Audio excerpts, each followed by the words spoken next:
Hi, and welcome to Paper Root Scrapbooking. I'm Nadine, and today I'm participating in 30 Days of Sketches with Christy's Beautiful Life, Series 16.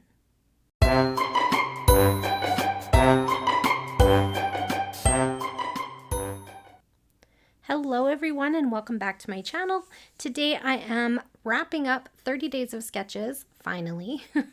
I did not finish all 30 sketches in the month of October. I had a couple left, and here is the last one. But because I had these layouts kind of already prepped and ready to go for October, I thought I better just finish them up and not just leave them off to the side. So here is the last sketch. It is sketch 30, and it is by Shannon Blinn. I'll have her information linked in the description box. And it's a cute little sketch, isn't it? It's got those happy suns and clouds and rainbow. So for this sketch, I used these photos. So I was actually inspired to use these photos because of the long photo mat here. And I knew I had this kind of panoramic vertical photo of this sculpture. So I thought, yeah, that would be a good one to put in with this sketch. So thank you, Shannon, for inspiring me to scrapbook that. And these are still some of those photos that were printed at 4x6, and I was able to cut all of the other ones besides the panoramic one down to 3x4s and fit them into this space. So it looks like on this side she had 4 smaller photos. I was able to get 6 on there, so that made me happy because that's how many I had. And then on this side I did the 2 that she had in the sketch and then that panoramic one. And then my journaling is going to go here in this space just like it is on the sketch, and then the title I put right where the sketch said. However, for my embellishment clusters, I think I'm going to do something a little bit different and probably go down here, up here, and over here. So that's kind of how that's going to go down. So let me just scooch that sketch up here so I can still look at it while I'm working with what we have here. I did print my journaling in advance, and it is on this what looks like a bookmark. That's what it made me think of when I saw it in the sketch, that it was like bookmark shaped journaling spot. And I'm like, I have a lot to say about this one because I wanted to tell about not just the guitar gallery itself, but this particular sculpture was very interesting. It had like headphones attached to it. You could listen, and it had where it was like robotic computers hooked up to it and whatever. And it had like, you could listen, and it had, I wrote it here, 6 guitars work together to create a sound of one chord, a mechanical metaphor for how musical styles and traditions continue to influence one another. So I thought that was a pretty cool sculpture. And this guitar gallery was mostly Jimi Hendrix and Nirvana, but there was other artists in there as well. But pretty cool stuff. So I had this, in terms of embellishing, I had this die cut pack from Wild Whisper called Feel the Beat Ephemera Pack. And it had all of these really cool like musical type things in it. And so I pulled out a bunch that I think are going to work for this layout. So that's where these are coming from. And so I'm just going to go ahead and start plunking things down in the spots where I think that they're going to fit. This one says music is a great uniter, which I thought went really well with the journaling.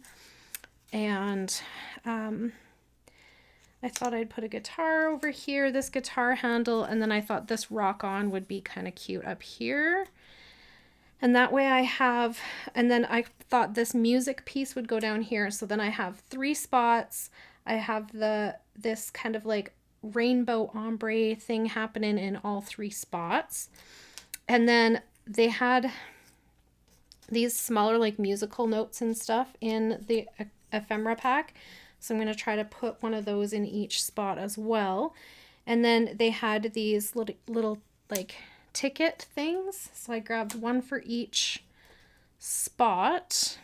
I thought this would be cute too.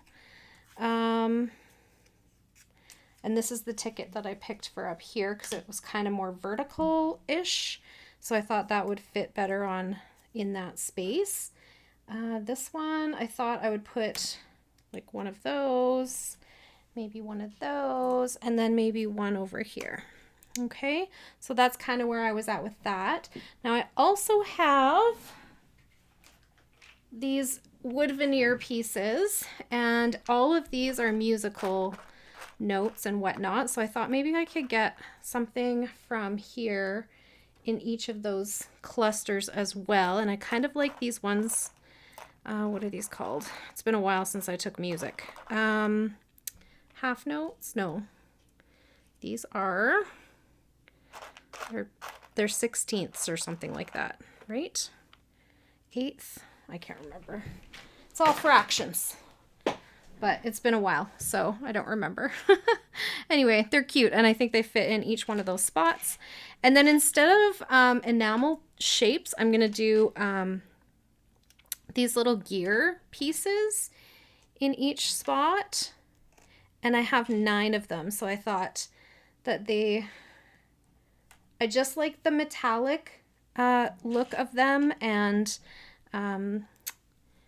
you know, gives that kind of masculine-ish vibe to it as well. Not that I think music is masculine, but that kind of overall vibe that I had going on. So that is what I'm going to put on here. I'm just going to pause the camera and glue all that stuff down for you, and then we will add the date, and I will pop back in and show you what it looks like all cohesive and put together with the edges inked of each one of those die cuts. Okay, so hang on, I'll be right back. Okay, so I got all of those things tacked down. I used some foam tape on this piece here, and this piece here, and then I used glue dots to get those gears to stick down, those little metal gears. And then I used white glue for the wood veneer pieces. What else? Is that it? I think that's about it. Okay, so now I just need to stamp my date. I'm going to do that on a scrap piece of white paper because I don't really have a spot where I feel like I could stamp and it would be visible. So I grabbed a scrap of white paper, and I'm just going to stamp it onto that. There we go. And then I will cut that down into like a little tab piece, and we will get that on here somewhere too. So that's just another way to add the date with your date stamp if you didn't put it in with your journaling and you don't really have like because like there's a lot of like dark papers on this, right? So there's not a lot of places where if I stamped the date you'd be able to read it. So this is my solution to that, is just to stamp it on a scrap piece of paper, cut it down into like a little word strip or tab piece, and then that's where this is going to go, is right down here with these other word strip pieces. There we go. Okay, so I think that's it for today. Thank you so much for hanging out with me. Oh, let's bring back the sketch. So here is the sketch that I followed. So it had a cluster of photos here, which I did. She had 4, I did 6. My journaling is in the same spot, photos in the same spot on this side, and then title in the same spot, but then I did my embellishing in 3 different spots. I moved the 2 corner ones down to the bottom and that center one up to the top, just because that fit in with what I had going on a little bit better. So there you go. Thank you, Shannon, for the inspiration. Thank you, Christy, for all the inspiration of 30 Days of Sketches. I love this series, and I'm super glad that even though it's halfway into November that I finished all 30 sketches. So that's exciting. So thank you so much for hanging out with me today. I appreciate every one of you. And if you have any questions or comments, please leave them down below. I love hearing from you guys, and I'll get back to you just as soon as I can. And I hope you all have a great day. Bye for now.